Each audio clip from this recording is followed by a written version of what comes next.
If you're tired of Russia travel and want to really relax yourself, I think Bali could be a good option. I stayed in Bali for about half a month in December, and this time I tried to live like a local. I did a lot of interesting things, met new people, and slowly I felt completely relaxed. So today I came up with 10 things to do in Bali, nothing touristy and mostly pretty budget friendly. And let's get started. Even if you're not a morning person, try a 6 a.m. run here, at least once. This was honestly one of the highlights of our trip. At 5:30 a.m., we were on Grab motorbike riding through crowded roads in Ubud, running through the countryside to rice fields and forests, with people from all over the world.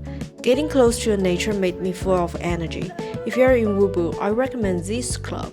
The route is awesome and people are nice too. If running feels a bit too active, yoga is also a good option.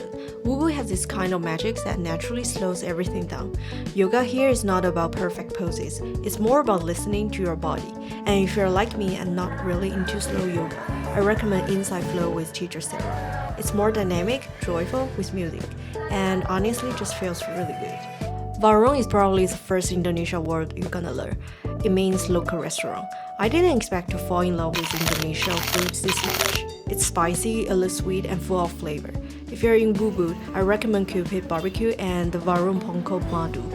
The barbecue pork ribs with different sambals are amazing. We went back at least 5 times during this trip. I loved walking around local markets with no plan. It's a good way to get to know the local culture, then walking into small street nearby where locals live. You always find little surprises there. Every house has a home temple, fresh offerings appear every morning. Time moves differently here. Balinese massage really surprised us, and I want to say this clearly, trust Google Maps.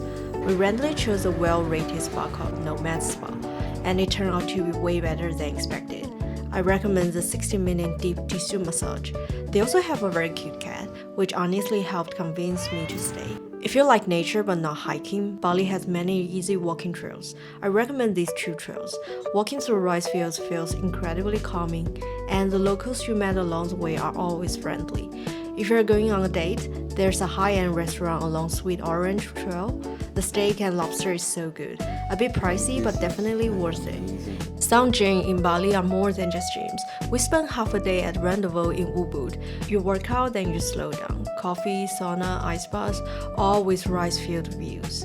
If you're in Canggu, I recommend BYND. It's built among rice fields and has many beginner-friendly classes. I recommend Hard Rocks and Mobility. With views like that, working out feels much easier. Bali has its own coffee culture. You can find cafes everywhere. People sit, work, enjoy coffee, and talk. Starting conversations here feels very natural. Sometimes the best connection happens when you're not trying too hard. If you don't feel like talking, doing nothing is also perfect. On the way to Mountain Batur, there's a street full of cafes with mountain views. We had coffee at Akasa, doing nothing, just enjoying the view. This was also a big takeaway from this trip, learning how to enjoy doing nothing. The last one I really recommend for people who are extroverted or want to meet new friends. There's an Italian restaurant called Samesa in Canggu. Here you share a table with strangers. You enjoy good Italian food and conversation just happen naturally. You never know who you will meet or what kind of moments you will experience. That's all the 10 things I wanted to share today. I hope it can give you a little bit of inspiration at least. And if you like this video, please like and subscribe my channel. And I will see you in the next one.